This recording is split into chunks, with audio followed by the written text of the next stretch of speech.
الحمد للہ نحمده ونصلی علی رسوله الکریم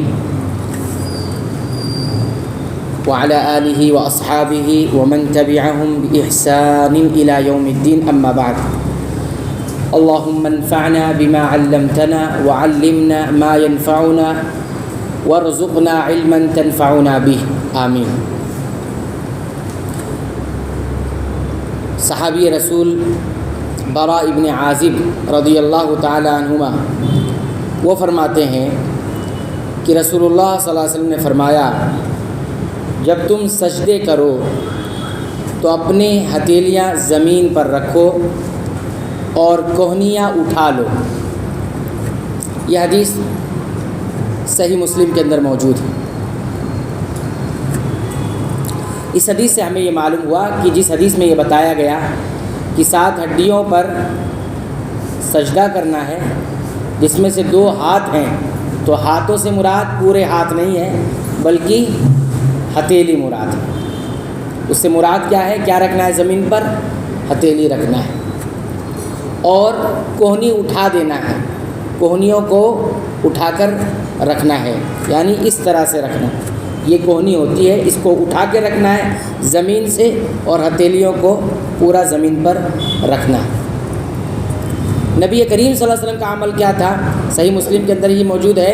میمونہ رضی اللہ تعالیٰ عنہ اس حدیث کو بیان کرتے ہوئے کہتی ہیں کہ رسول اللہ صلی اللہ علیہ وسلم اپنے دونوں ہاتھوں کو سجدے میں الگ رکھتے تھے، یہاں تک کہ اگر کوئی جانور ان کے درمیان سے گزرنا چاہتا تو گزر سکتا تھا، یعنی فاصلہ اتنا تھا، یعنی فاصلہ بتانا مقصود ہے کہ فاصلہ ہوتا تھا، ڈسٹینس ہوتا تھا، زمین سے اور ہتھیلی کے درمیان فاصلہ ہوتا تھا، اور بازو کا پہلوؤں کے درمیان اتنا فاصلہ ہوتا تھا کہ کوئی جانور گزرنا چاہے، جانور سے مراد بکری کا چھوٹا بچہ ہو، وہ گزرنا چاہے تو آرام سے گزر سکتا ہے۔ یعنی اس طرح سے سجدے ہوا کرتے۔ اب یہ ایک خاتون بیان کر رہی ہے۔ کون بیان کر رہی ہے؟ خاتون، عورت بیان کر رہی ہے نا؟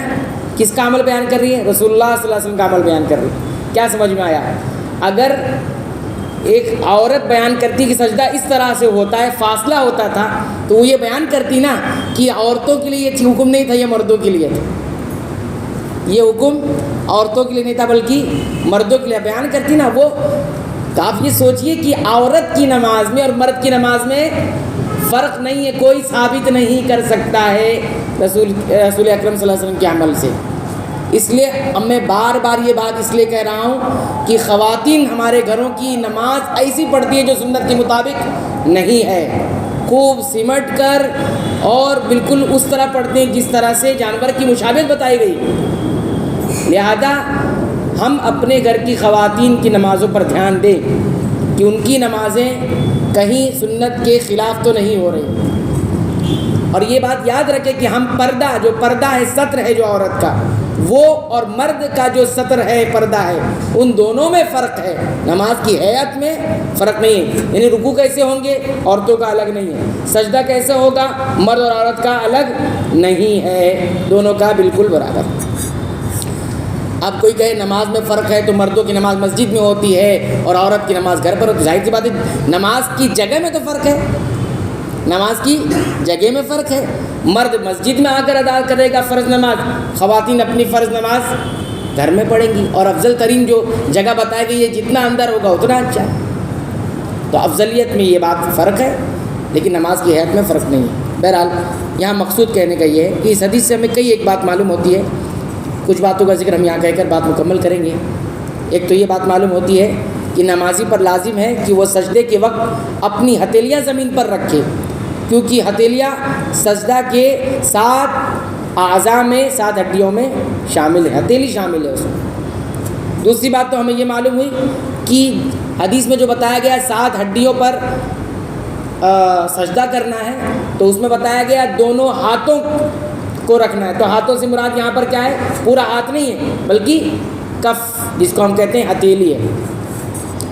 تیسری بات یہ معلوم ہے کہ سجدے میں ہتھیلیوں کا یہ والا، اس کو باطن والا حصہ کہتے ہیں، یہ ظاہر والا حصہ ہوتا ہے اور یہ باطن والا حصہ، یہ حصہ رکھنا ہے۔ کیا رکھنا ہے؟ یہ حصہ زمین سے چپکانا ہے، ٹھیک ہے، کوئی موڑ کر رکھے ہوگا نہیں ہوگا. اور کیسے رکھنا ہے؟ نہ تو ایسے پھیلا کے رکھنا ہے، نہ تو ایسے کر کے رکھنا ہے، بلکہ بالکل اعتدال کی حالت میں رکھنا ہے. بہت ایسے بھی نہیں رکھنا ہے، بہت ایسے بھی نہیں رکھنا ہے، بالکل ایسے رکھنا ہے. چوتھی بات، زمین سے کونیوں کو اٹھانا مستحب ہے. کونیوں کو اٹھانا یہ صحیح ہے، اور اگر ہم نے کونیاں رکھ کر پھیلا دی تو یہ جانوروں کی مشابہت ہو جائے گی، اور یہ ہے نماز میں مکروہ ہے، یعنی پسند نہیں کی گئی. اسی طرح یہ بھی بات بھی معلوم ہوئی کہ عبادت میں چستی، قوت اور رغبت کا اظہار ہونا چاہیے. آپ نماز یا کوئی بھی عبادت ایسے ادا کریں کہ یہ معلوم ہو کہ آپ اس عبادت میں چست ہیں، آپ قوت میں ہیں، اور آپ رغبت کا مطلب دل چاہ رہا ہے آپ کا کرنے کا. اور یہ جو ہیئت بتائی گئی ہے کہ زمین پر آپ کونیوں کو بھی سٹا کر اور بچھا کر رکھیں گے، اس سے یہ معلوم ہوتا ہے کہ عبادت میں آپ کی چستی نہیں ہے، قوت نہیں ہے، اور رغبت بھی نہیں ہے. رغبت مطلب دل نہیں چاہ رہا، یہ ایک چیز ہو گئی. اور اس ہیئت پہ، جس ہیئت پر نبی کریم صلی اللہ علیہ وسلم نے فرمایا کہ ہتھیلیوں کو رکھو اور کونیوں کو اٹھا لو، تو یہ ایسے اگر کوئی سجدہ کرتا ہے تو اس کا یہ مطلب ہے کہ عبادت میں ہمارا ہر عضو، ہر حصہ عبادت کر رہا ہے. ہر حصہ کیا کر رہا ہے؟ عبادت کر رہا ہے. اگر آپ نے اپنے طریقے سے نماز ادا کی، اپنے طریقے سے نماز کی، تو آپ نے نماز تو ادا کر لی، لیکن آپ کا ہر حصہ عبادت میں نہیں ہے. آپ کے جسم کا ہر حصہ عبادت میں نہیں ہے. آپ سراپا عبادت کریں گے، یعنی جسم کا ہر عضو بھی عبادت میں ہوگا. اور نماز ایک ایسی عبادت ہے کہ جس میں یہ بتایا گیا ہے کہ انسان کا ہر عضو عبادت میں ہوتا ہے.